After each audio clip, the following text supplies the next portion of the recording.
Hey, hello everyone. Welcome to Thinking Out Loud Live. My name is Ricardo Zillueta.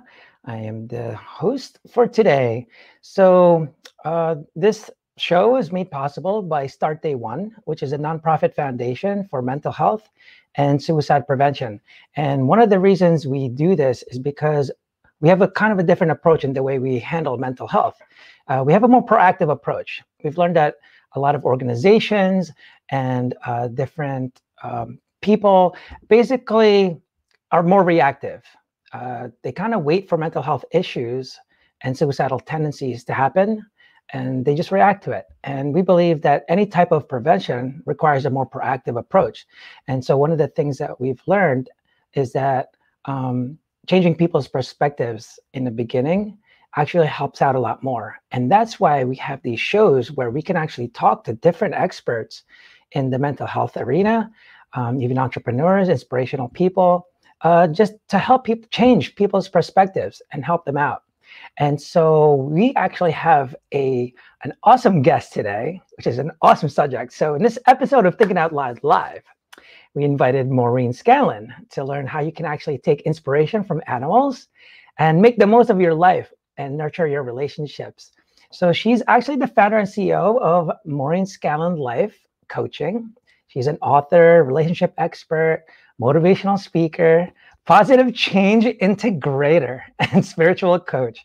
Uh, she's actually successfully helped many people, from experienced young professionals to mature middle-aged adults, and has worked with individuals, couples, families over the years to make positive changes to overcome past experiences and negative thinking. She's the author of My Dog is More Enlightened Than I Am. Enlightened Than I Am. She's very passionate about teaching and guiding others to nurture the relationships in your lives, taking your lead from the animals in our world and unconditional love that they give. So, with that being said, I'd like to introduce to you Maureen Scanlon. Hi. Hi, how are you? I was gonna do a Mrs. Doubtfire. Hello. Hello, puppets.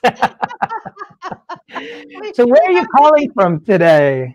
I'm calling from Mesa, Arizona, which is just outside in the Phoenix metro area. So, Okay. not still hot, still over 105 today. So I'm Yeah. waiting So for. I'm sure our audiences are kind of curious just by the title alone, because I'm sure there's gonna be like dog lovers on this.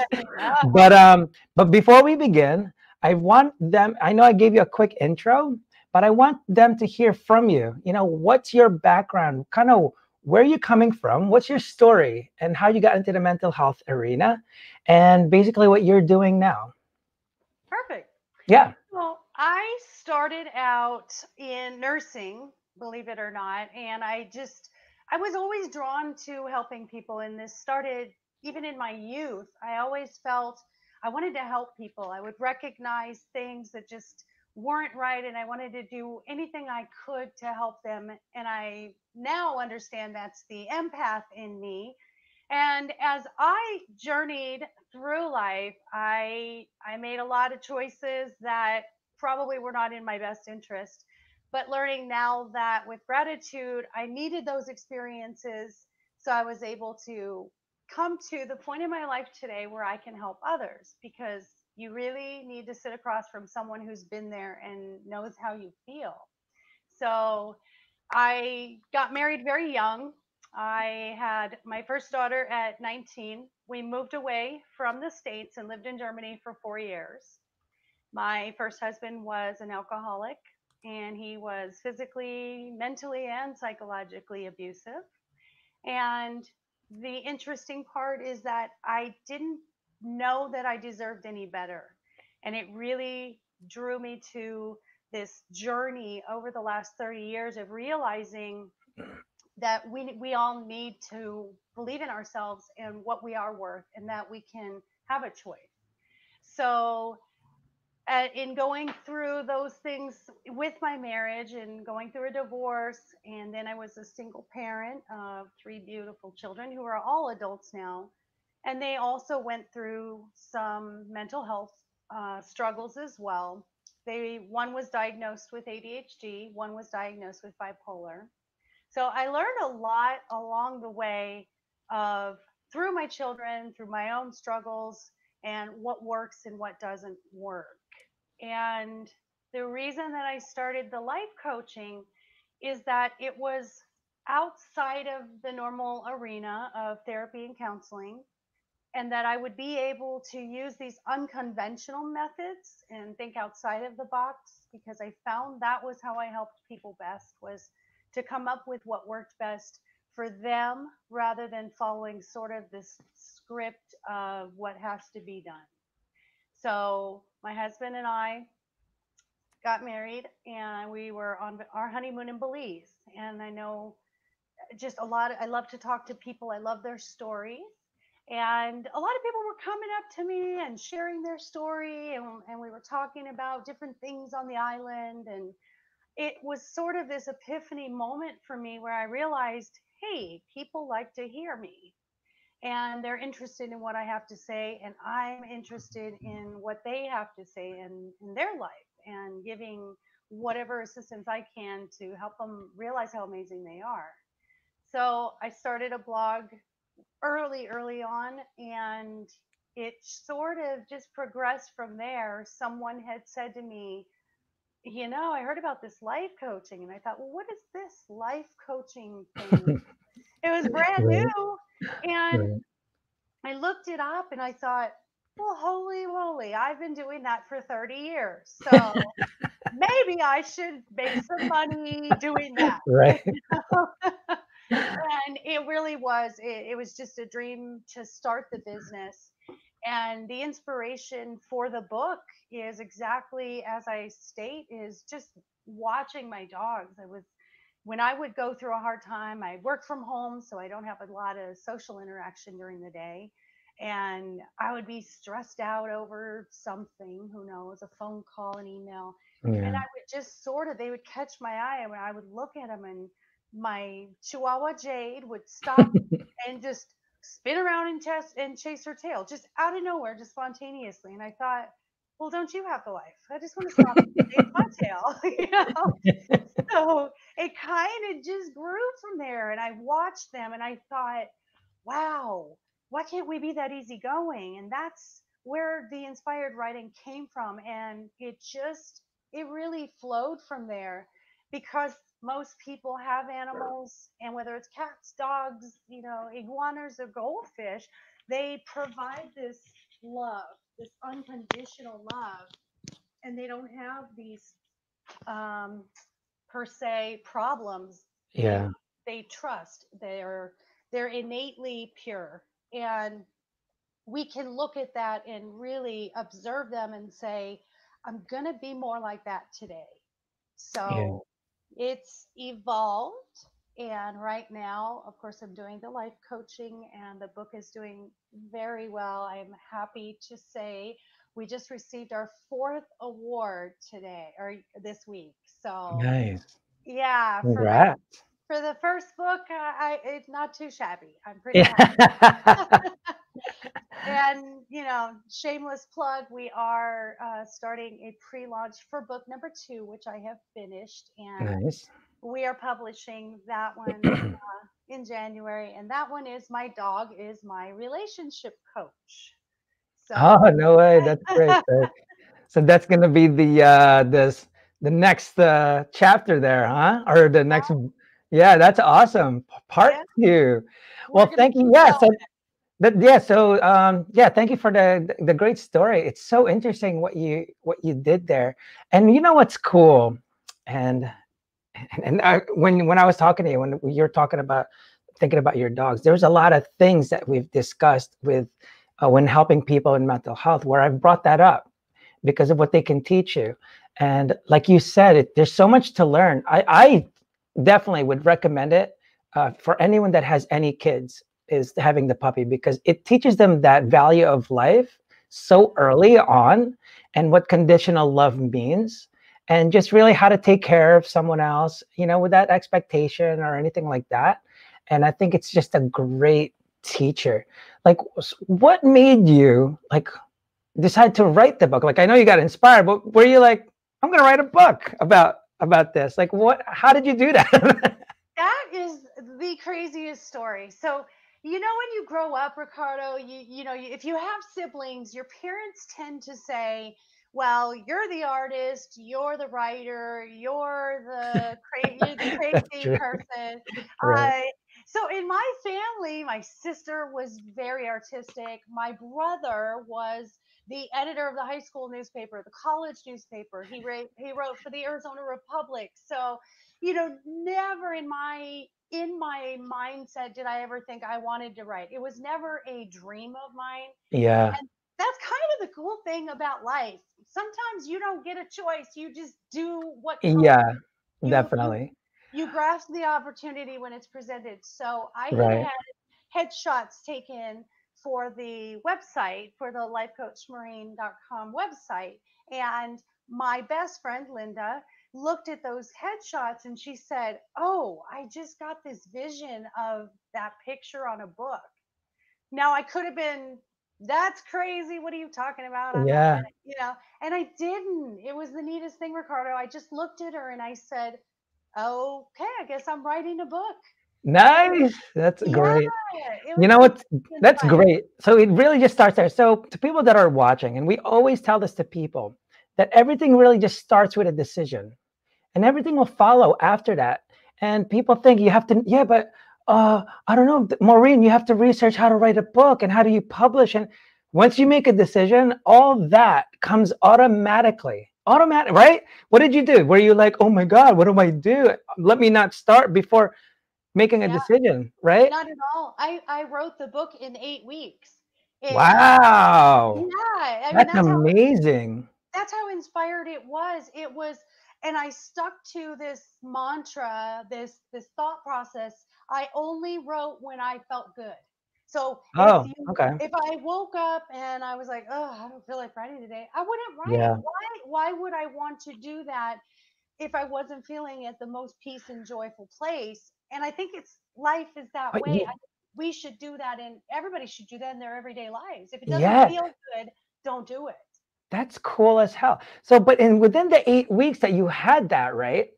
Um, because obviously you're looking at your dog and all that stuff, just kind of trying to basically analyze the dog, right? Now, within the 8 weeks, when you were writing, is that when you were like, what's that dog doing now? Or did you have all these thoughts piling up for so long that you just put it down on paper? That is such a great question. No one's ever asked about the process. So I love that you asked that. Thank you for that. Yeah, yeah, It was the neatest thing because it was just when I saw something, I wrote a chapter down. And I already have books 3 and 4 ready to go for the same wow, for the same reason. I just look at something that they do and then I relate it to a behavior that we as humans can do. So yeah, I would watch Jade, for example. I write in the book, Brody has this little skin thing on his nose, and we've had him yeah, to the vet.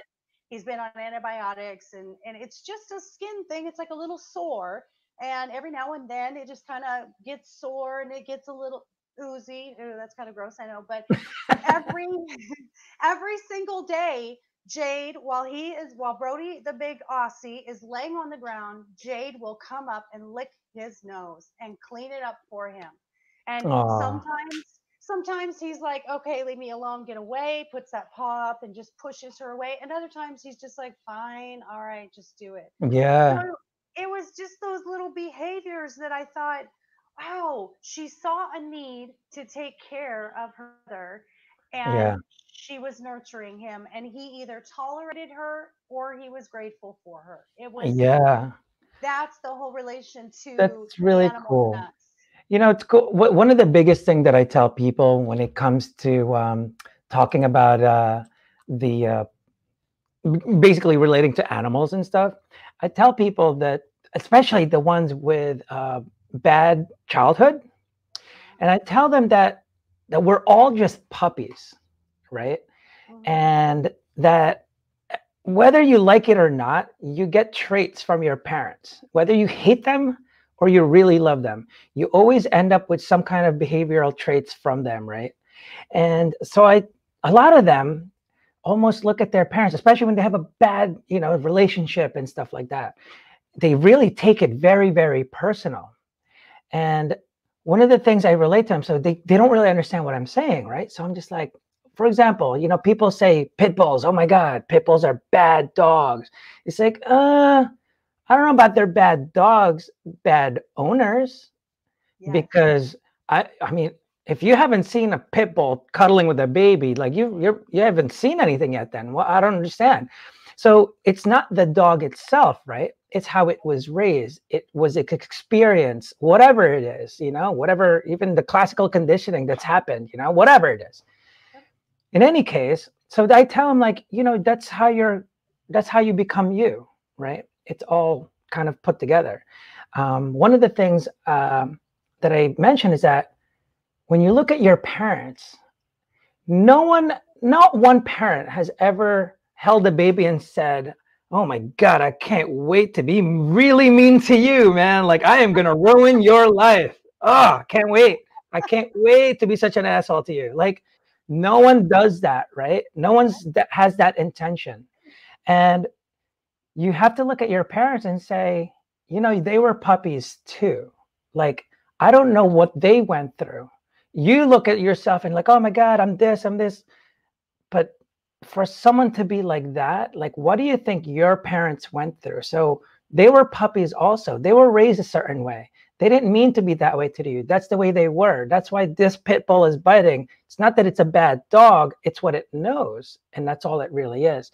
So that's one of the biggest things I like kind of mention to people. Is there something like a story that you kind of relate to people? Well, give me an example of how you kind of use the relation with dogs to a specific, I don't know, situation where someone was going through, like whether it's So, anxiety or some kind of depression. I don't know, like, well, that there's, of course, they use equine therapy now for children with autism and any emotional trauma. They use that. I kind of giggle when they say this is my emotional therapy dog. Sorry, I don't know any dog that isn't an emotional therapy dog. So I don't yeah, know. right, I right, don't know why specific ones get a vest and some don't, because in my eyes, they're all emotional therapy. yeah, that's true. They're good at it, like That's that, what that's what they're here for. right? That's really their That's why they only all go to job. heaven, right? That's their one and only job. You have one job and they do Right. it well. I would love to expand on what you had just said about the puppies and about the childhood.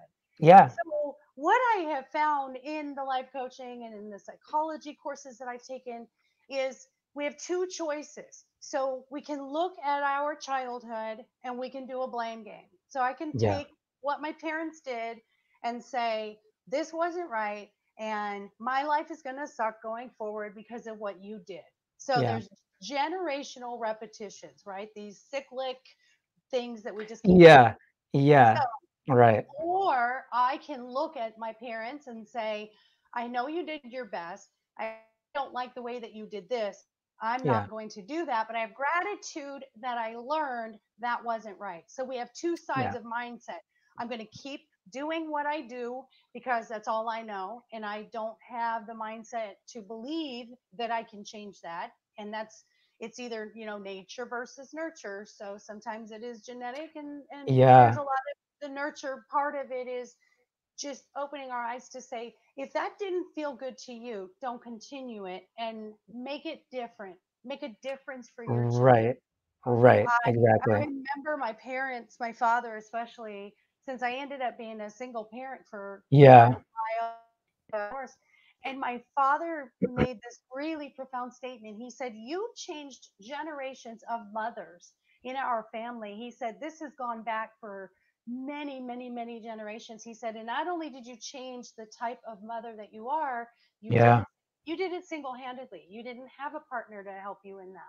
And yeah. that was That so requires a little, rewarding. That was I so mean, it was rewarding, no, that's difficult. Yeah, and I don't blame my parents for anything. I yeah, really don't. I look at them and I know what they did was the best that they could. I hope my Right. children understand I did the best that I could. Yeah. But Yeah. you have a choice. And I believed for so many years you have a choice. And what's Yeah. that saying? You don't know until you know. And once I Yeah. realized that, Yeah, as we're talking about that, one of the things that people need to understand, whether whatever issues they're going through, is you really just need to take more accountability. Um, a lot of people that are in a bad place or a bad mindset, they tend to love excuses, including us. Like when we're getting a bad, really bad situation, you temporarily get into that, like, "Ah, man, if that freaking this and that, it wasn't your fault. It wasn't had nothing to do with you. Like, oh my God. And you just want to blame something, right? And you just want all these excuses. And as you get into a better mindset, the accountability gets better. You kind of go like, you know what? I got this. I'm now responsible for my own happiness and stuff like that. And that's kind of what it's like with, when you're growing up, like, and you were saying, like, that's why I say good job, raising single-handedly is a tough job, because that's one of the biggest problems we have today. Where, at least from what I'm learning in this whole racism war right now, people are blaming, right?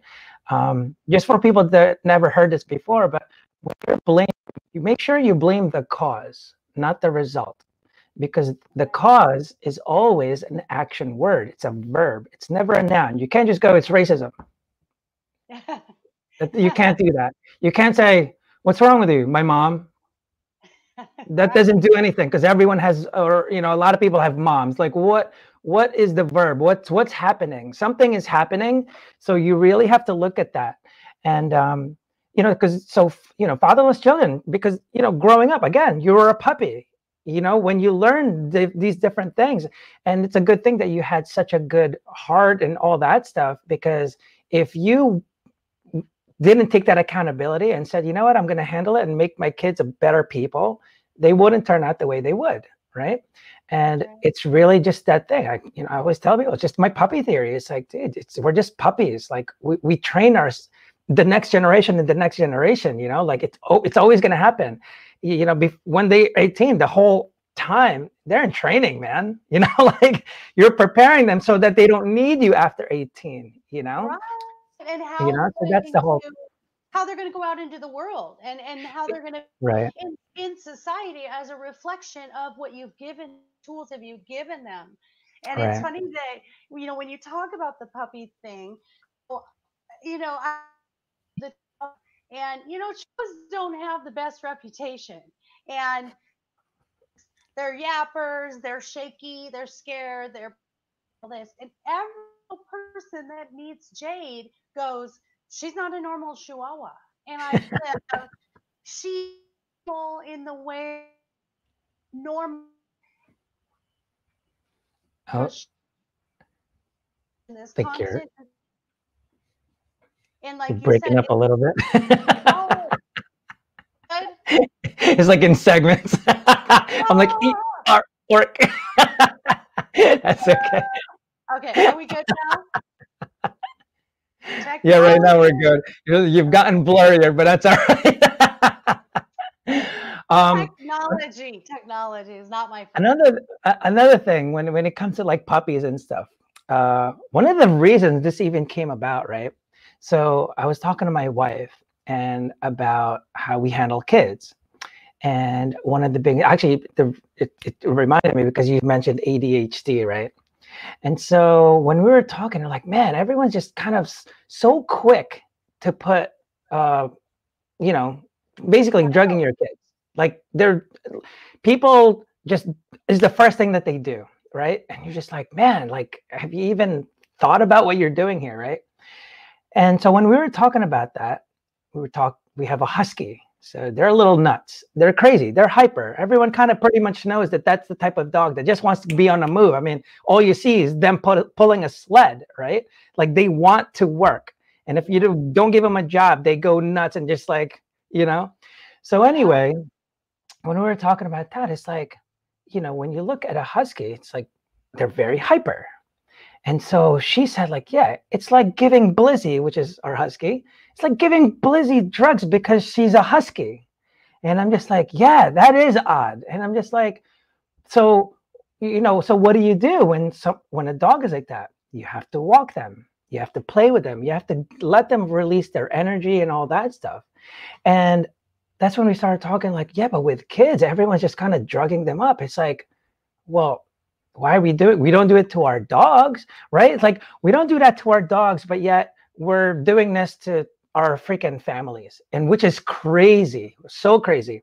And so when we talked about that, it's like, man, that is nuts. Like, instead of telling your kid, hey, you need to play soccer, you need to get off that, PlayStation or whatever you're playing, and you need to go outside because you need to get them tired because they have so much energy built up. Right. And if they're not doing any sports or anything like that, well, it's the same thing as putting a husky in a cage, right? It's not doing anything. So now it's very agitated. And so what I learned from that, people always say it's nature versus nurture, right? To me, what I've learned is that it's how do you nurture nature? Yeah. That's actually what it is, because there's so many different types of biological whatever formations, right? And how do you nurture that type of person? Because every type of dog, you treat them a different way, right? You probably know, like, oh, Chihuahuas are known for this. Oh, Lab, they're so easy. Like, and so it's how do you nurture each nature, right? That's how you gotta do. And the same thing with your kids. When a kid is really hyper, you have to learn how. There's no one style fits all for the kids. Larry said, "Huskies are the devil." Close, very close. Yeah. So. No, you're absolutely right. And humans, every human, which is why I was saying that I love the life coaching, because I can come at it from 100 different ways with 100 different people. And I love that it's that individual approach to figuring someone out. What works for you? What doesn't work for you? Why do you Right. do this? It's, that's what it is. We lose our individuality with these medical things of, you have ADHD, that means we need to calm you down and remove whatever it is. Yeah. Well, Yeah. and I used to tell my son, that's not a crutch for you. That doesn't give you an excuse to do anything negative or dysfunctional or disruptive. I told Yeah. him, by having more of a tendency to be energetic, you have to find different ways to outlet. Yeah. And I know there was a time where, especially going in the teenage years, and he was hitting, sort of the hormonal puberty age, and it was pretty rough. A mom with a teenage son trying to make this work, it can be very difficult. And then with the ADHD part of it, we Yeah. had we had to figure stuff out. And I Yeah. literally, we went to him a punching bag. If he was having a rough day and he was lashing, I'd say, get on your skateboard and you go for a Yeah. ride. So we had to figure out what worked for him to get that out. Just like with your Right. husky. And I love your wife's analogy. That's so true. Like, Yeah. Thank you. it's Yeah, and just it's funny being a because husky. there was this one moment, I was doing like a fundraising event, and I kind of said, it's like, a lot of times when people have like really bad issues, again, the puppy theory, right? It's like it stems from their childhood, like almost all the time. They even say PTSD is not the result of what they experienced at the war. It's the way they don't know how to handle it because of the way they grew up. Yeah. So that's really the cause. It wasn't oh man, the war. Like a lot of people were there too, but how come they didn't turn out like you? Right. So The let's not blame it on the result. So again, that's what people have to understand. You're looking at the result all the freaking time, and that doesn't help. So, when you really try to look for the cause, that's when you start seeing like, oh, it's when they were puppies. When they were, look at right? Any dog. Do whatever you did to them as puppies, it almost stays with them until you change that. I mean, it's very difficult, And then for humans, do you know how much harder it is? Like, I mean, as little babies, they soak in things that you don't realize they're just soaking in. I mean, they can learn multiple languages if you taught them. It's like, that's how insane it is. And I watched like Caesar Milan. That's another thing that kind of got me thinking about this, right? When I'm looking at the puppies and humans and stuff like that, because just trying to analyze, like you did, the behaviors and stuff. And one of the things I saw this one episode, this dog was really nuts, right? And he goes in there, and yeah, I don't know why it's crazy. Every time I bring him to the vet or something, and then right when they were at the vet, the doctor goes, "Hey, how are you?" And he was just like, "So let's not do that." Let's not do that, because it's getting them all hyper and stuff. What you want to do is just, "Hello, puppy, how's it going?" Blah blah blah. Again, nurturing nature, like very hyper dog right now, and this and that. And I just started seeing, like, even to the point where he said, like, and the thing is, again, for people that have like kids that turn out bad or whatever, I'm not saying you're such a bad parent. You just didn't know what to do. Everyone's just trying their best. Everyone's just trying their best. It's just that you didn't know what to do. Same thing with these dog owners. They didn't go to Caesar Milan because they hate the dog. Like, they're trying to just, what can we do? Because they love them, the puppy so much, right? And then there's this one episode that I saw where he was just like, it was your energy. Every time when you guys have that anxiety, it's causing anxiety in the dog because of what you're thinking. You're already thinking like it's going to bite someone, or the puppy's gonna do something really bad, and you anticipate it. And the dog somehow learns from your body language and your energy that you're about to do that. Now imagine what happens to human beings, like children. So when you're fighting in the other room, as if they don't hear you or they don't feel that energy when you come out, you're not getting it at all. So even though you're trying your best, you have to be really aware of what it's getting soaked in, because your energy alone, like, you can tell when someone's in a bad mood and you go, "What's wrong?" You know what I mean?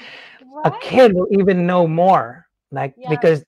they're just soaking in everything so well. And that's, to me, that's kind of where bullying comes from. Like, Yeah. you know people are Right. trying to put things in school and doing this, and it's just like, well, what are you doing to your puppy? Like, what's happening at home? Because like a little pit bull, they don't just bite.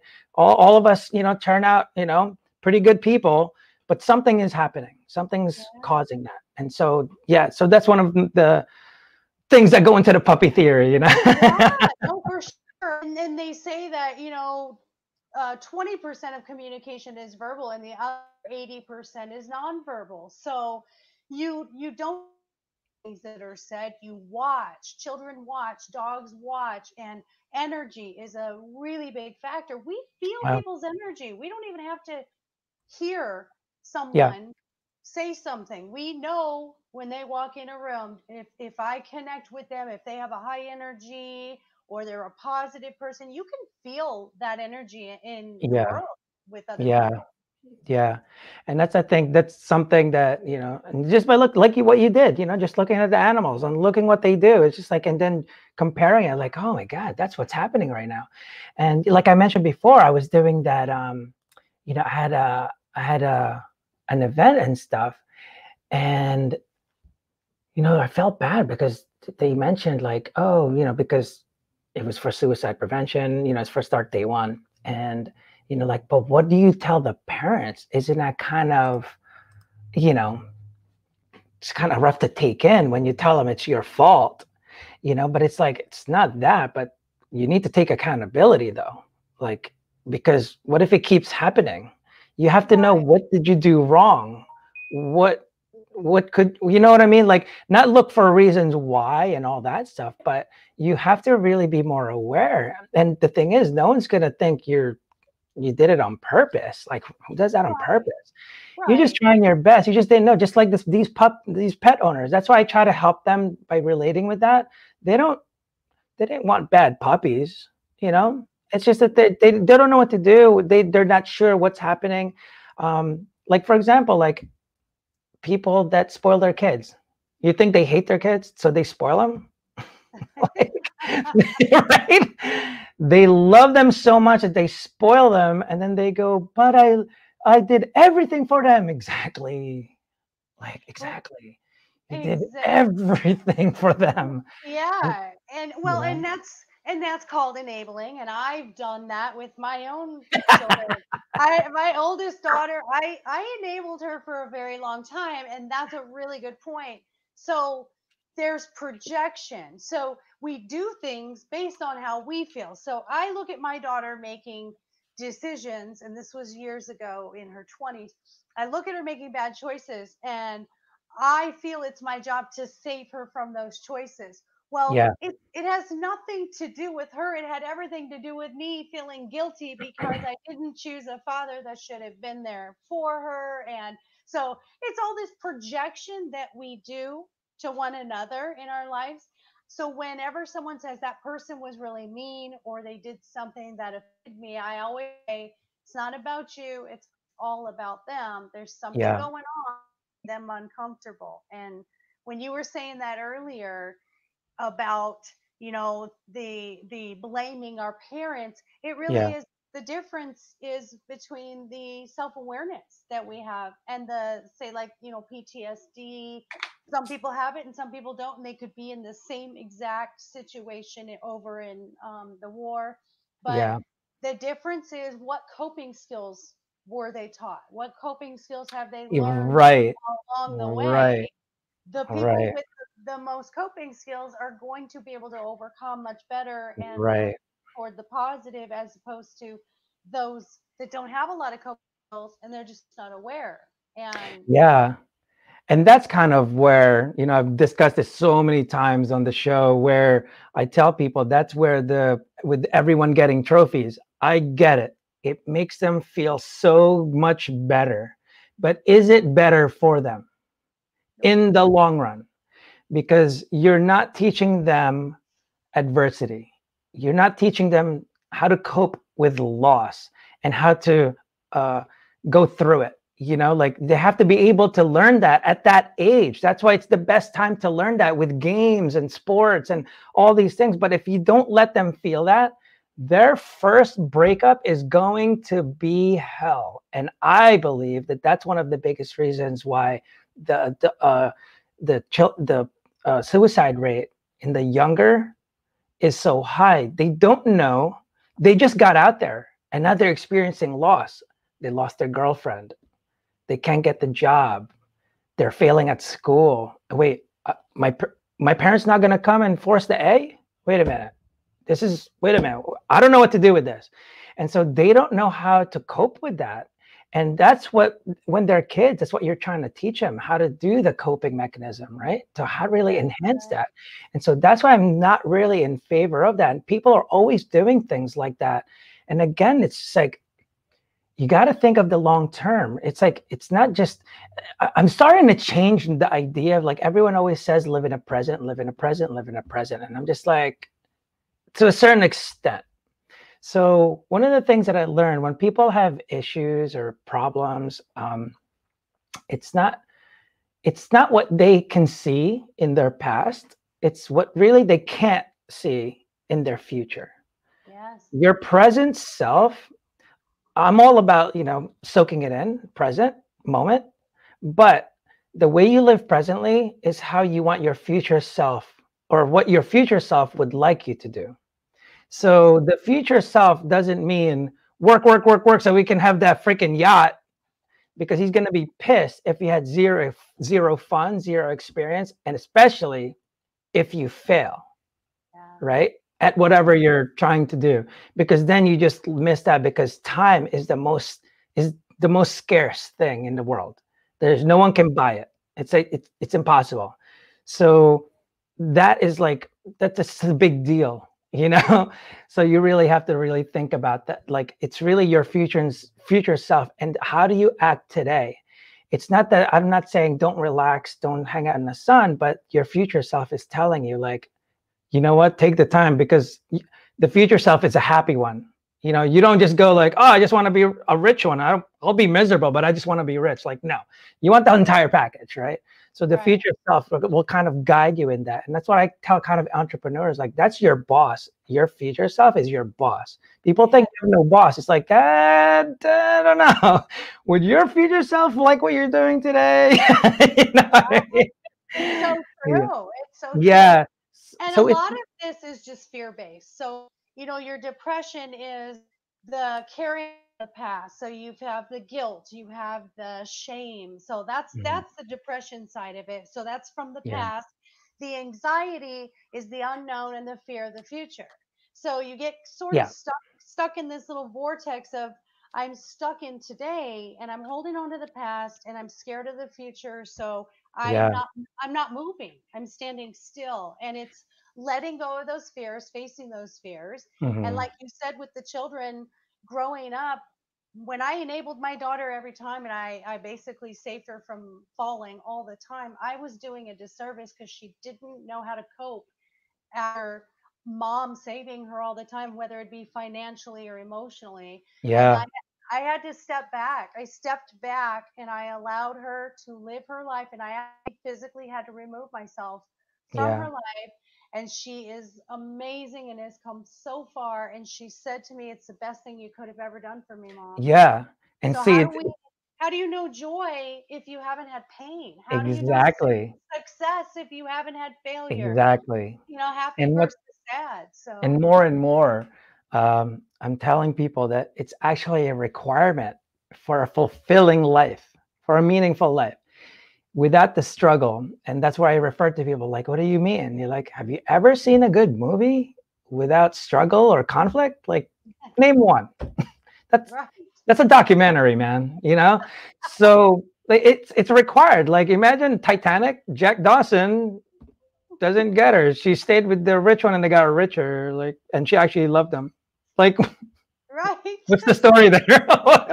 But I don't get the story. And the thing Yeah, is, that's what happens, right? It's like it's not about that. It's like same thing with sports and video games. That's how I relate with kids. And I'm just like, does the level of difficulty decrease as you play more? Like, no. As you get better, you want more challenges. We want more struggle. And actually, you learn after a breakup. Do you love better or worse? Right? All of a sudden, you're like, ooh, and so you see it more. And so without that, it becomes more meaningful. Like, and it's a requirement. It's actually required. The thing is, it's what's your perspective on them. That's yeah, it. And yeah. yeah, so let's go into the perspective mode here, because I know you Oh, were kind of mentioning that with your kids and stuff. So a yeah, lot of the things I tell people from what I've learned throughout all my years experience and just researching and all that stuff, it seems to stem all the freaking time on the perspective. Obviously before that there's something else. I think if you need a purpose, but no matter what, all these problems always seem to stem from a bad perspective. And then when they get fixed, it stems from their perspective again. If you look at every guru, even yourself, like what happened to you, you're in a bad situation, this, that, and all the thing, no one gave you a magic pill. You didn't win the lottery. Like, what happened? What happened? All of a sudden, the only thing was your perspective shifted somehow and said, nope, because you saw a different version of the future you and said, no, I want to be this though. So almost everything will follow that, right? And yeah, so it always stems from there. I mean, I've mentioned this so many times. I feel bad for the people that actually watch this all the time, but there was this one lady that I saw on TV where she was suicidal for 16 years. And I'm like, geez, like, first of all, like, how do you even, like, suicidal, or, they were in depression for 16 years, right? And that's all they'd say. They blame just depression. And it's just like, how can you do that? Like, no one ever walks around saying like, oh my God, I've been dealing with happiness since 2012. That sucks for you. You know what I mean? Like, no one ever does that. And those are just results. And people can't seem to understand that these are just the results. But the cause is your perspective on things. And that's what needs to shift. Look what happens to your kids. You end up shifting their perspective in a different way. I was talking to someone about, like, meditation or yoga and stuff like that. mhm, I get it. Yoga's great and it's so good for you. But it just remedies the result. If you still haven't forgiven your mom, dad, or you haven't let go of that pain, it's like, well, that means you're going to need to meditate like every 15 minutes. Like, but if you had just let go of that, I was telling someone, I'm just like, you shouldn't have to wake up every morning looking in the mirror and saying like, you are worthy, you are beautiful, and it's just like, I just say, hey babe, want some coffee? Like, you should wake up happy. And because you have to handle the perspective. If your perspective is off, you're going to have to use all these tools that you've learned to be happy. But you haven't looked at the cause. It's like trying to get the best mop ever, but it's like, why don't you just fix the leak? Why don't you just fix the leak? Like, you know? Oh, I have so much to say. I have so much to Yeah, say. let it out. Okay, I love that you just wake up and say, I'm just going to be happy. And that's awesome. That's awesome. Thank God, it's job security for me that not everybody can do that and that others need help. But I want to break it down. Yeah. If you take perspective and you unzip it and untie it and really look inside, perspective is your belief Mhm. system. Yeah. And something that I've gone with every client, and it is always the turning point in every single client, is Yep. we work on this false belief system.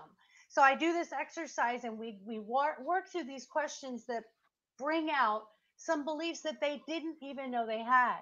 So Yeah. Ricardo, it's not like they're consciously getting up every day and going, today I'm going to be depressed, today I'm going to be miserable. They literally have this ingrained belief programmed that's been the norm, and we seek the suffering we know. So it's our comfort zone, Yeah. whether it's healthy or not, it's still our comfort zone. And that's the difference, is we break through. What do you believe about yourself that isn't good for you, that isn't healthy, or that isn't true? So if I tell myself every day I'm a loser, and then we discover you're saying you're a loser, what if I insert something that counters you believing you're a loser? Well, guess what? Then your perspective changes. Then your Exactly. then your behavior changes. Then your Right. life changes, right? Yeah. Exactly. Exactly. And again, like for people, it's like again, I have to keep emphasizing depression is a result. I don't wake up happy every morning. It's the result. When I'm depressed in the morning, it's because of a cause. Something caused it. Right. Don't just go, oh, my depression's acting up. What do you mean your depression is acting up? Like, what does that mean? Did you mean because your mom did something? Did you mean your girlfriend, your wife? There was a cause. You can't just go, oh, my depression's acting up today. Man, my anger is really weird today. Like, the only people only use depression and anxiety as if those are the only two emotions in the freaking world. Right. No Right. one says that about happiness. Like, whoa, my happiness this morning is awesome. Like, wow, just out of nowhere. So you're Yeah. telling me people that are happy will never get depressed if someone passes away? Is that what you're saying? Like, it's always the result. So when I was talking about before, how we're waking up, I'm not saying you wake up happy. What I'm saying is like until you remedy the cause, you're always gonna be waking up depressed. But don't say, oh, it's depression. Well, that doesn't fix anything whatsoever at all. I It's like Yeah. saying, oh, I'm not a millionaire. Why? Because I'm poor. No, that's true. That's Like, wait, what? really, really true. like, wait, Well, what? again, So there's that blaming thing in that title, yeah, yeah. that they use that they use for mental health, and I think that is such Oh, a right. difficult thing. And I'm sure mental health professionals would, some would disagree. The old school Yeah, thinking is you got to give them a diagnosis. Well, sometimes it's more harmful than helpful. And when I say to someone, oh, you have depression, then they have that mentality to wake up every day and go, oh, well, I have depression, so it's no wonder I feel crappy today, rather than I say, yeah. I you know, I'm rather agree. than if I say to you, you have a huge, huge happiness disorder, Yeah, like you said. So, right. so now they start behaving happy. I mean, it's kind of that same, as silly as that sounds, it's the Right, same idea. right. I'm not going to give you an excuse by saying you're depressed and then you follow suit because you planted that belief that because I have depression, it's okay Right. to be sad. So Right. that's where the whole, when we believe something, that belief system has Yeah, everything to do with our perspective and our behavior. definitely. So that can change. Yeah, It's and choice. right, and it's definitely something that's like the core and stuff, and it's that's what you have to change, that perspective. And these doctors, like you said, like, yeah, a lot of them probably will disagree and stuff, the same way doctors disagree about some physical illnesses, right? Like with diabetes and stuff like that. And I've used this plenty of times, and I don't know why with mental health it's being done. um, the doctors don't say like, oh, you need to eat right and this and that. They just go and tell you the symptoms and they tell you this, but they don't never really tell you how the prevention part or whatever else. They're only at the result part, and that's what doctors are there for. You're trying to remedy the result now, but hopefully they're looking for the cause. But a lot of them are no longer doing that. They're just saying, oh, you have depression. That's great, but let's cure it. Like they just go, you have depression, this is what you take. Oh wait, my bad, that's anxiety. Like, you know I and agree. and, I, and the I thing is, agree. what's even worse is the nocebo effect. So everyone knows the placebo effect, how you can cure yourself, make yourself better by simply your mindset. But people don't look at the nocebo effect, how it ruins your life because of your mindset.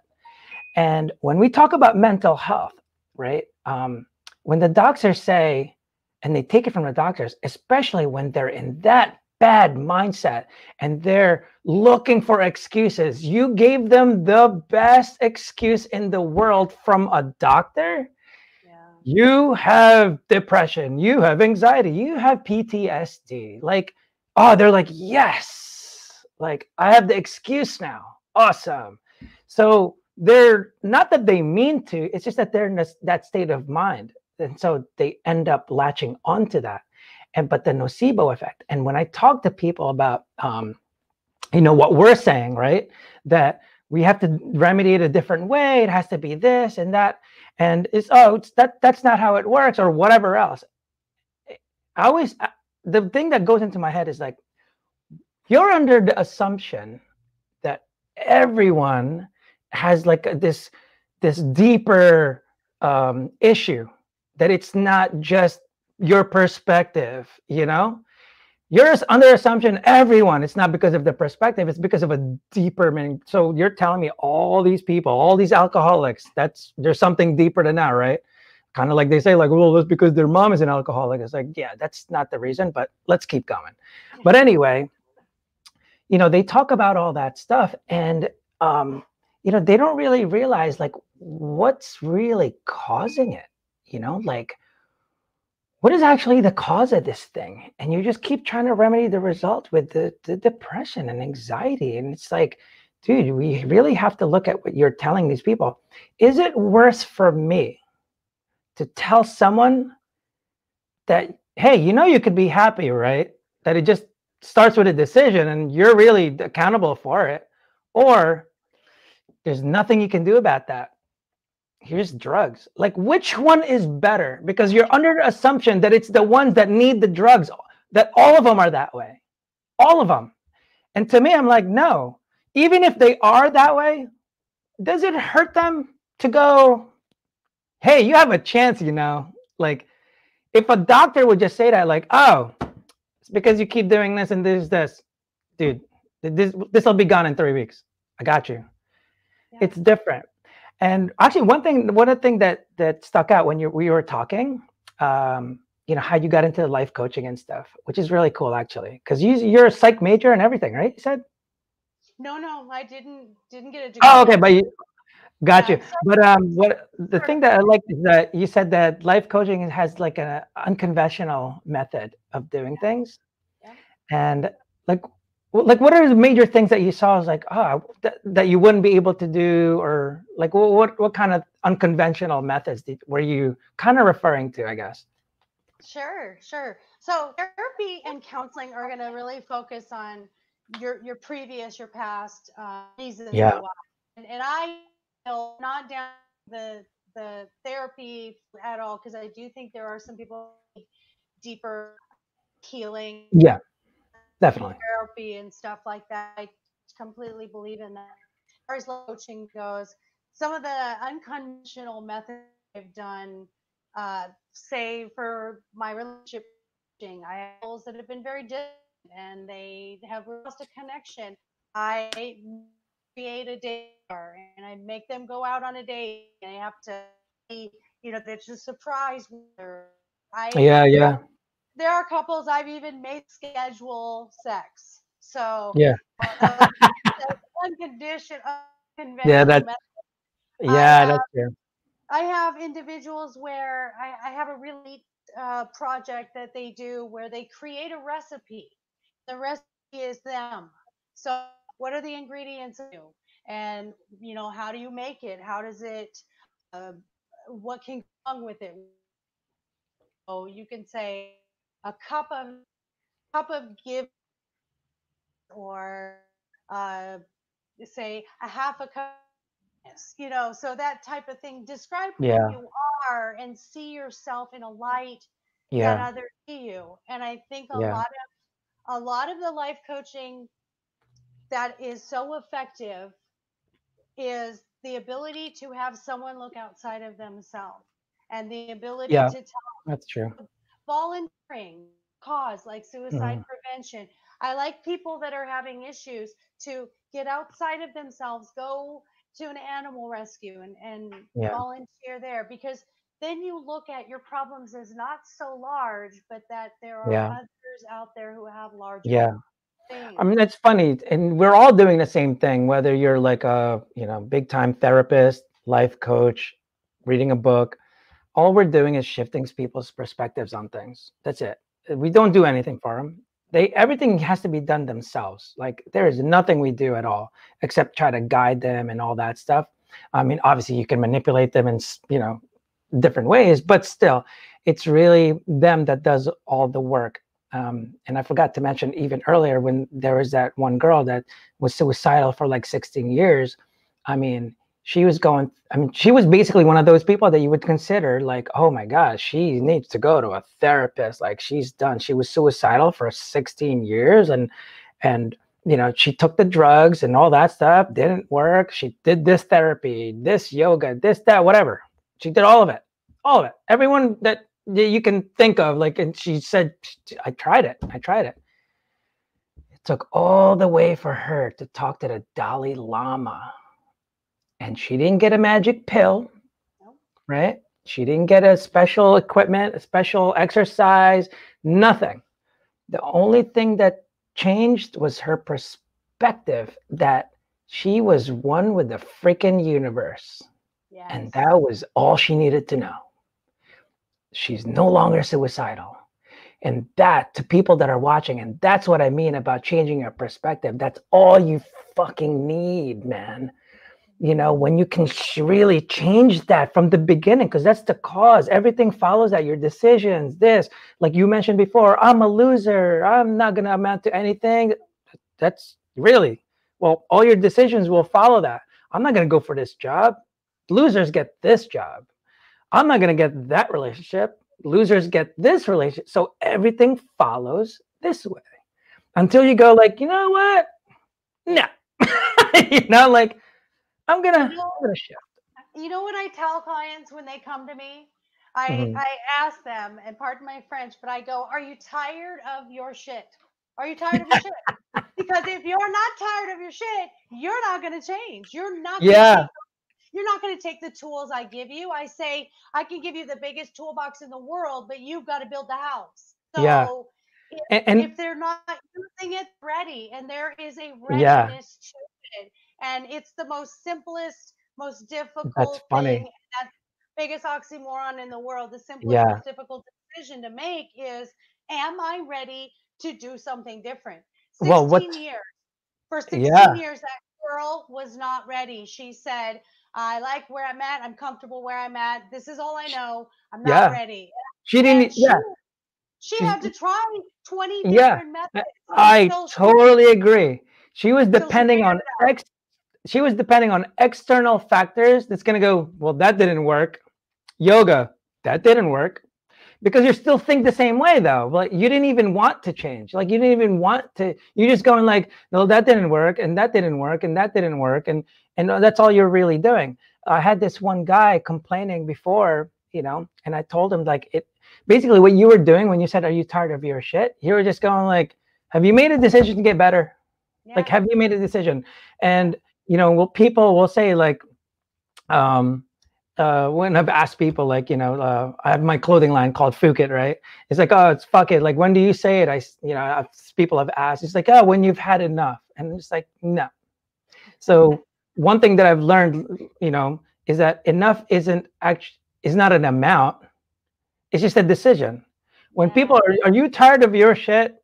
It's really like you've been tired, but when are you gonna make the decision? Like, when are you gonna make the decision? You've been tired for 10 years. Like, you've been Right. tired of the shit for 10 years, It, it's sort of like, in AA, they talk about, have you hit your rock bottom?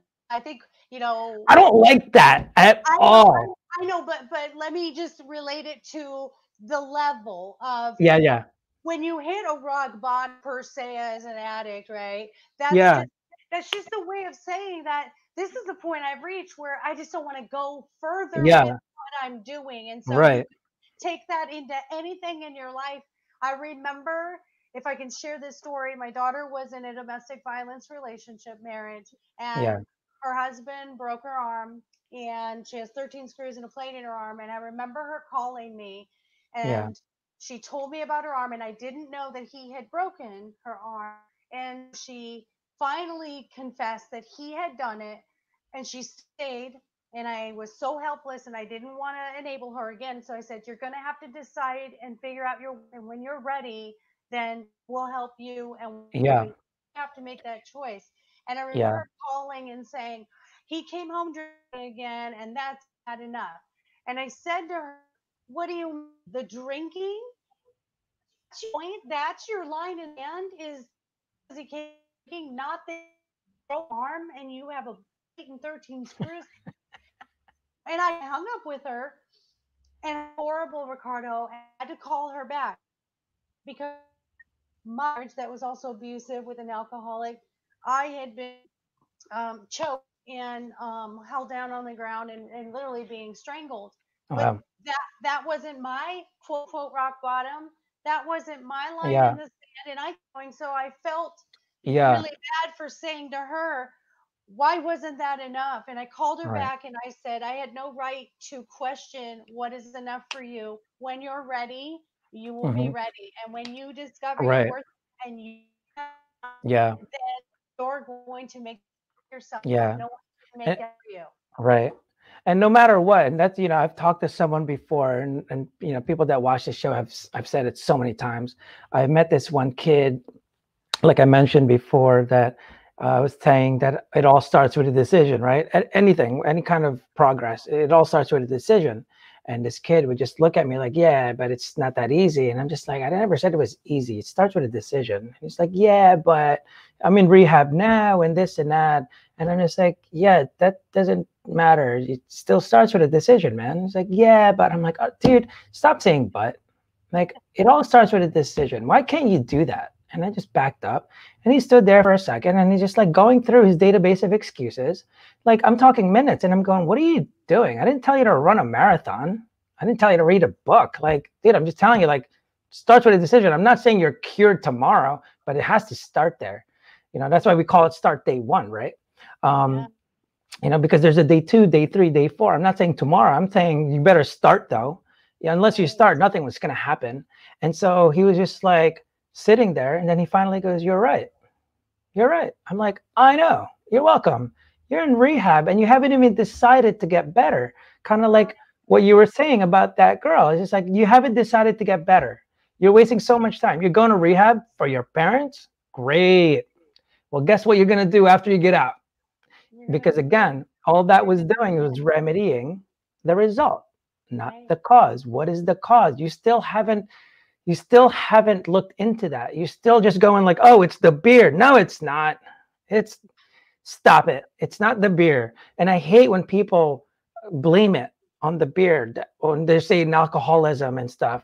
And I'm just like, dude, you're in trouble. Because if you still to this day think, oh, if I have another drink, that ain't it. I'm telling you right now, you're looking at it as um, the impetus for your bad behaviors. You know, like Right. once you have it, all of a sudden you're gonna go back. Well, you put that in your mind. That's your perspective. That once you take a sip, oh, that's it.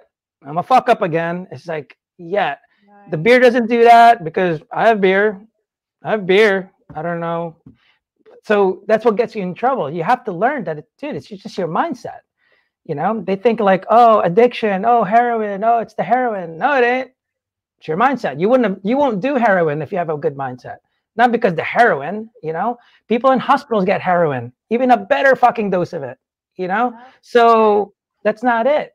When they talk about addiction, it's like, no, then explain to me gambling. Like, what do you put in your body for gambling? How about sex addiction? So what did you put in? Tell me, like, what did you eat? Is it a diet thing? So it's like this blaming game, like, right? We keep going back to this, like, it's again, that's how I learned. It's like that kid. It was all they didn't actually the second I learned about accountability was I told someone else the story about that kid, and she was just like, yeah, it's different for everybody. And I was like, no, it's not. Like it always starts with a decision. She's like, Yeah. no, whatever. And she like left. I mean, man, angry. And I'm going, why would she be so angry? All I said was it starts with a decision. Like you have to do that or else nothing's going to happen. And that's when I really analyzed it and I went, oh, I see why she's so pissed off. The second you agree with me is the second you can't use those excuses anymore. That's right. Ah, because if she said, you're right, now I'm accountable. Like I can't say my dad, I can't say my past, nothing from the past ever again. Nope, because I Right. need that as an excuse. Yeah, but my parents were bad to me. So we're back to that. All When right. you're aware that you have a choice and you firmly know that you choices to make, Yeah. that's when you go either back to the blame game and feeling Yeah. sorry for you Yeah. move forward. And by you telling her she had a choice, she didn't want to hear that because it was much easier to stay in the place where she was. Yeah. she, Yeah. she did Yeah. not want to make the choice. All right. And Right. I recall And they many don't. times where I didn't know the Yeah. choice because Yeah. And I and remember I was telling you I believe life happened to me instead of for me. mhm, And at this point, I understand that everything happens to us. yeah. And I got this kind of inspired thing the other day when I was outside at night. There's a series of lessons. We're either learning them or we're teaching them. And it's that simple. They're divided into two things either what's happening in my life, the incidences, the experiences, or bad, are going to teach me. And then Yeah. once I've gained that lesson and I get to make a choice, then I can help someone else and I can teach Yeah. them. So it's that And what's pretty funny simple. is, and so again, like I have this timeline in my head now because I've analyzed where does it come in? When does this come in? And a choice is a decision, basically, right? Yep. It's a Yep. decision. Now, the thing is, all decisions follow your perspective, right? So Right. it's until you change this, you will never ever make this decision. That's why I tell people, like I'm telling you, it has to start here. If you can't change someone's perspective, they will never make that decision to do it this way, ever, ever. 100. Whether it's Yep. whether it's in sales or whatever, like that's just the way it is. And so that's kind of my thing is it all starts with a sense of purpose. You have to give yourself, you have to really look. This is my pursuit of happiness. This is how you do it. You look for your purpose, right? Because without a purpose, there's no why, there's no reason, there's no nothing. Yep. Once you figure out, you have to look at your perspectives. Is it in line? Because you can say my purpose is to help people, this, that, and then you go, yeah, but my perspective is I don't really have time. I have 3 kids. I'm a single mother. Well, that perspective is definitely not in line. So you're going to help no one.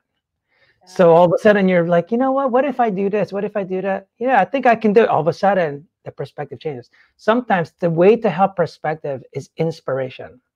So people that are watching, this is the difference between inspiration and motivation. Inspiration helps you change your perspective. Once you change that perspective, it allows you to make that decision. Once you make the decision, because right now your perspective, right? Just like a startup business, everything you fucking know are assumptions. Oh, I'm gonna be a life coach. I hope. I don't know. I have no clue. I'm a loser. I don't know. I don't know. I have no idea.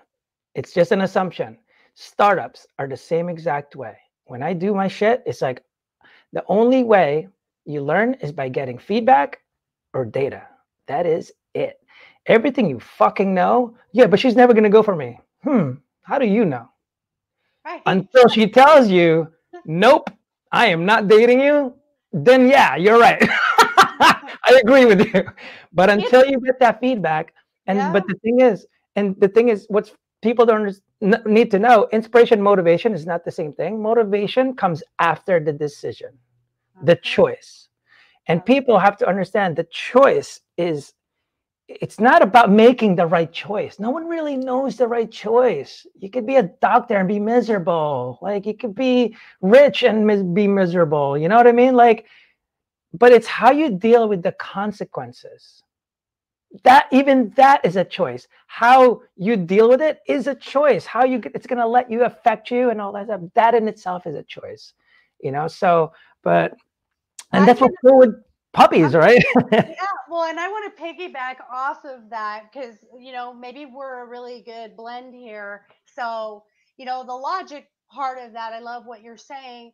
And isn't that what science is you got to get proof. So you don't know anything. Yeah, Everything's a theory until it's yeah, proven. yeah. Same thing that you just said about everything being an assumption. And Right. then I'm going to piggyback off of that and go to my, kind of life coaching mentality of Yeah, emotion.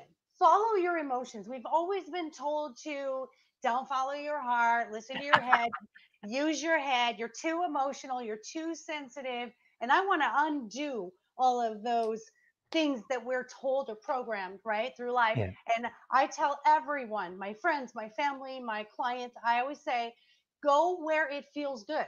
And when you're talking about meditation, the beauty of meditation is if I'm in a spot that's not feeling really good, I yeah, can go to meditation and I can go to a neutral place. I yeah. may not be able to jump to happy, but I can certainly go from sadness or anger to neutral for a moment, and then I Right. can find my way to happy. Yeah, So definitely, I definitely. I like the emotional side of being driven on that journey. And when you say inspiration, your inspiration is that joy, the emotional joy of that, which then brings you, I always say, be the CIO of your life. So see clarity, find out what you want, find your purpose.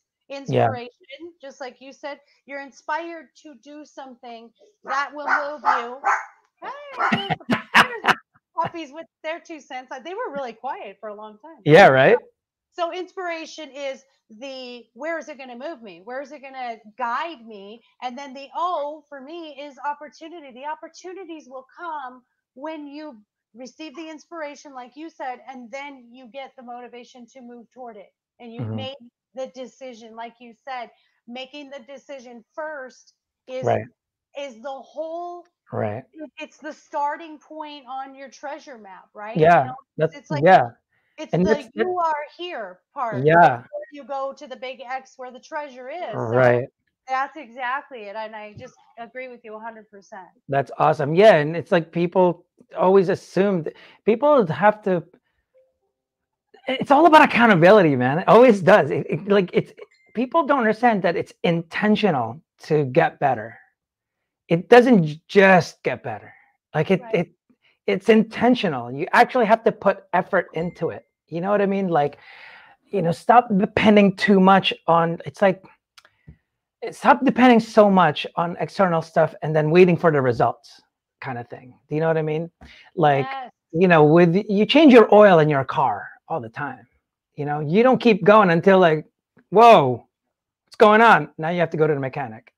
Same thing with like your health, your physical health. That's why I always kind of tell people, like with the physical health, it's like you you don't wait to get diabetes to start eating right. Like, Right, you right, know what I right. mean? Like, Yes. I think you eat your vegetables and exercise to prevent diabetes, right? But with mindset, we don't do that because we Yeah. can't see it. We can't uh, until you get the diagnosis, and then you go, "Oh man, I have depression." Yeah. Like, well, yeah. Well, what have you been doing? You've been thinking this way. You've thought you're a loser. You've negative as hell. Like, well, where do you think you're gonna go? Like, I'm not. Yes. You And know? the less you try, the easier it is when you have those labels put on you because you can blame it. You can continuously be in this cycle of, well, I do this because of this. I do this. And so there's no accountability, Yeah. because of that. Because you're able to, it's a scapegoat. Your Yeah. diagnosis can be a scapegoat. Yeah. Our labels that we place on Right. ourselves, they can be Right. scapegoats. Well, my mother was schizophrenic, so I Right. probably have some tendencies, or my family, they're just a family of heavy people. I mean, we're Yeah. big bones. Eh, So, you yeah. know, And the hard part, right, with mental health is because you can't really see it. You can't yeah, tell, especially when you're in a bad mindset. Your awareness almost like dissipates. Like you don't even realize where you're at until you're really bad, right? yeah, And that's actually where I tell people, like, again, going back to like what the society, doctors, organizations are doing, being reactive. Um, what sucks is the way they diagnose people and wait for it and being reactive to it. And any kind of prevention requires a proactive approach. I mean, any. So I always talk about obesity. I mean, diabetes and obesity, same thing. Those are the results, right? right. And when we talk about doctors and stuff like that, they always say like, oh, you have to look for the symptoms of depression, symptoms of anxiety, symptoms of suicidal tendencies. And I'm just like, why? Why do you Yeah. have to wait for that? Like, why do I have to wait for symptoms? Oh, I don't see symptoms. I'm not hugging you today. You know what I mean? Like, I know. it seems like he left his room on time. You know what? We're not going to the park today. We're good. Like, it doesn't make sense. So we actually came up with, so as you can see, teal is the color here. Yes. Um, this basically is our theme color for Start Day One, and actually our Fuka clothing also. And we made an acronym for it, almost like the vegetables of what you need for mental health, kind of like how you have exercise and vegetables for preventing diabetes. And basically, it stands for giving your time, effort, attention, and love. And what's funny is talking to you, that's what puppies are masters at, right? Like Yes. they're always ready to give you teal. Like they're always ready. And the thing is, and that's what's awesome about them, it's like they're always giving it. They're not waiting. They're like, well, he looks like he's good. Nah, I'm not gonna wag my tail. And you know what I mean? They're always like, hey, are you ready? You ready to love me Yeah. up? Little Right. fur here. They never overthink anything. That's for Right. sure. Right. Yeah, and then that's the thing, right? It's like it's a constant thing, and I don't know why people are waiting and waiting and waiting. Even the clients, that you're going to or whatever. It's just like you have to start now. Like it's the best time to exercise physically to prevent obesity. Not tomorrow, not next week, not next month, not when you're 200 pounds over 500. You don't wait, right? You do it right now, even when you're in the best fucking shape ever. You Yeah. do it right now. So same thing with mental health. It's fucking health. Like you have to handle it right now. It's not something like, well, no, I'm not really that anxious yet. So I'm good, Maureen. Oh my I'll God. I talk to you love next week. that. I I'm good know. today. I'm good Check today. check on me in a few hours. Right, right. I Not just need yet. you. Oh my God. Right, right. It's insane. Like this mindset that you react to things, it's insane. It's like, oh no, I'm not holding a rope. Oh, you're fine. Like when people say like, call us when you're suicidal, like what call when like, Yes. and what Oh, happens is you have these alcoholics, and it's like, oh, you're just an alcoholic. I said suicide, so yeah, you're not there yet. yeah. You know what I mean? Drug abuse, that's cute, but that's that department over there. Like, what? They're all the same cause, just different levels, Yes. right? Because Yes. I would say it starts with a bad perspective, that evolves. It starts off with like, oh, I hate Mondays. My relationship sucks. Oh my God, my life also sucks. And now you're an alcoholic. Now you're doing drugs. Well, now you're suicidal. Mm-hmm. Suicidal is at the end because if you accomplish that shit, nothing goes after. Yep. And that's what I tell people. It's like it's the same cause, but everyone's remedying these results. You know what I mean? You're Yeah. all that's all you're doing. What is causing it? You have to go back to it. And that's what I always kind of emphasize. And it's like, but it's intentional. It's a decision. But until we change people, that's why we do this. And we're hoping everything Maureen has mentioned, everything we've talked about is changing people's perspectives, because until that happens, guaranteed you will not make that decision. You won't do it. You have to change your perspective, you know? And you know what I really would love to see? One of the things that I would love to just go out there and share with the world, the message is there Yeah. is no shame. When it comes to mental health, I'm tired of everyone feeling this shame that if I seek help, there's Thank you something for using shame because wrong. people blame and they say stigma. And I'm like, I've never been pissed off at anyone depressed, Oh, ever. Like, right. ever. I don't know what stigma you're talking about, but if you mean embarrassed and ashamed, Shame. yes, I agree with you. I agree with you. When Again, you it's another blame tactic. It's, it oh, is, it's a stigma. That's why I didn't call for help. Like, yes, yes. right. And like you said about the pharmaceutical part of it is if they throw me on medication, then I'm going to be on it for the rest of my life, and that says that they're thinking I'm never going to get better, Yeah. and that already sets right there a mentality, Yeah. a Yeah. belief that That you can do it, that you can even worse. win, Yeah. right? I'm I can only be better when I take this. Yeah, Oh my God. When you have that mindset and that's your perspective on your, oh my God, you're done. You're yeah, done. You know? yeah. And what's funny is people kind of, have this what do you call it? Butt heads with me on that. And they're like, yeah, but sometimes it's your chemical imbalance. Let's talk about that chemical imbalance. Hmm. Is that the cause or the result? Chemical imbalances, most of the time, are the fucking result. Yeah. When you think, I'm telling you, I'll force you to think of the worst thoughts in your head. Think of everything you could really get nervous about. Your cortisol will just start pumping because your brain goes, there's a lion. There's a freaking lion somewhere. I feel it. I feel the freaking lion. Your cortisol just pumping like crazy. You know, that chemical imbalance you keep talking about? Yeah, you're causing that. Chemical imbalance doesn't just go blip. Oh, and all of a sudden, oh, looks like I'm gonna be depressed. And that's Mhm. why they see this depression as if it's like this thing. And that when you catch it, it's like, oh, I'm gonna be depressed for like, I don't know, Doc said a month.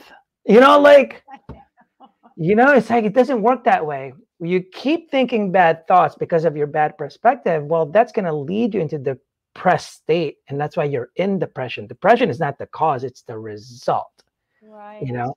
And right. that's why like, I don't know how many times I emphasize this shit because I have to. And it's that shift. It's that shift. They need to, like, like, that's why life coaches, it took me a while to kind of, I don't know, kind of understand, like, but I get it because some people have explained it, like Michael Jordan needs a coach, things like that. So I'm Yep. just like, okay.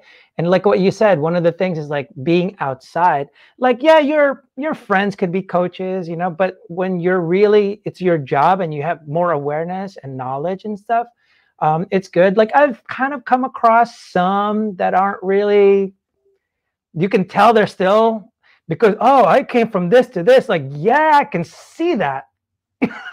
Like, I still see some of the issues coming out. Like, I've talked to people like that. So it's kind of made me like, oh, like I've had psychologists that, like I actually graduated one of them like in college and stuff. And I'm just like, and they had issues like, so I'm just like, oh man, that's rough. Like Yeah, it's good that you have that experience, but man, not good if you can't fix yourself, like, right. there's different people with parents that were psychologists, psychiatrists, and their kids ended up being in very bad mental health. Like, how's that possible? So Mhm. it's the teal. Like, it's funny what that can do. And that's why I kind of like that you looked at the puppies and dogs for that inspiration, because it really is a big thing that you can learn, like huge. If humans could be more like that to each other, like, oh my God, I let go. think there's a spiritual aspect to mental health and being healthy. And I think we forget to include that spirituality. So you've got to have that whole part, the physical, the Yeah, mental, and the spiritual. And sometimes the spirituality is the missing part that yeah, you lose that connection. And so with the dogs, they kind of remind us to stay connected spiritually, and that life is really, we're all going to die. We all came here alone. We're all going to leave yeah, here alone. And what are you going to do with your dash? What legacy are you leaving? A legacy of sickness, illness, right, depression, or are you going to leave something amazing that says, I overcame, I made a decision, I showed my children and grandchildren and great grandchildren, you can have what you want in life, you can be fulfilled, and you can have as much happiness as you choose. So, right. Well, that's a beautiful way to end this, people. That's what I'm thinking. Like that was just some, my But I mean, God, literally, right? It's like, wait, what? I can't hear you now. No, thank you so much for taking the time. I mean, we went way over, right? We said 1 hour, guys, but we knew we thank you would. so We much. knew we would. Yeah, right. We kind of expected it. But yeah, thank you so much for, taking the time to talk with our audience and really putting, your insights and coaching and stuff. So everyone, if you want to get in touch with her, just go to lifecoachmaureen.com, and all her social media and everything is on there. As you can see, she's really awesome. She's just a bubbly person. So I think just having a session with her might do you some good anyway, right? I love when I see smiley people. You know what I mean? Like it's just the best. Like I never People, understood when people told me that, like, yeah, you're just so smiley. I'm like, I don't know. it just But oozes. now, but when I People see love it, it's like, oh, that's what, got it. That's what they mean. It's funny. So it's funny to see. But yeah, thank you again. So everyone, uh, you know, again, if you could support Start Day One, um, the nonprofit foundation for mental health. One of the things we raise money for is really creating more content like this, so we can distribute it more and help people change their perspective from dreaming of one day to starting day one. And another way is because we try to send speakers out because we want to proactively help people. And a lot of these venues, schools, military bases, they're very reactive and they like wait until something bad happens. So we want to take care of that. But yeah, so Maureen, we're going to be looking out to you. We're going to keep you in our list for people to call if we, want to get some speakers to go out somewhere. And, so that's what we try to raise money for. So there's no excuses of it's not in our budget crap. I love that. I love that. Yeah, It's thank a great you. cause, and everybody knows someone who's been affected, whether it was depression or worst case scenario suicide, but mental Yeah, health in general. We all know someone. We've all possibly been there. So what a yeah, great cause for.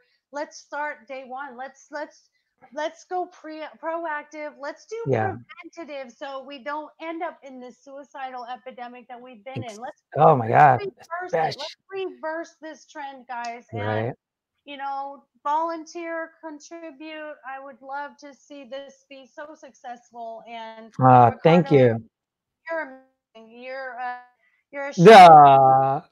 shining light in this world, and I'm so happy to have been able to connect with you on podcast. And I'm Yeah, no, definitely. And you never know. You might have to come back and have another discussion because after this pandemic, we'll see what happens, because I think we're going to be seeing a lot of bad things happening, loss. No, Because I don't no, think well, don't it let hasn't hit people it. yet. It's bound to happen. You know, it's not a maybe. It's like it's bound to happen.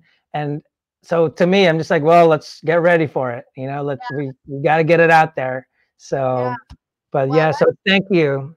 be resources for everyone. I'm here, and I will, anyone that reaches out, I'm here for you. And Yeah, even let if me it's put that back on for you. So lifecoachmaureen.com, everybody. So don't wait. Get on it. All thank right. you. Thank you again, Maureen. See you Thank guys. you. Hope you guys liked and enjoyed that. And until next time. Bye.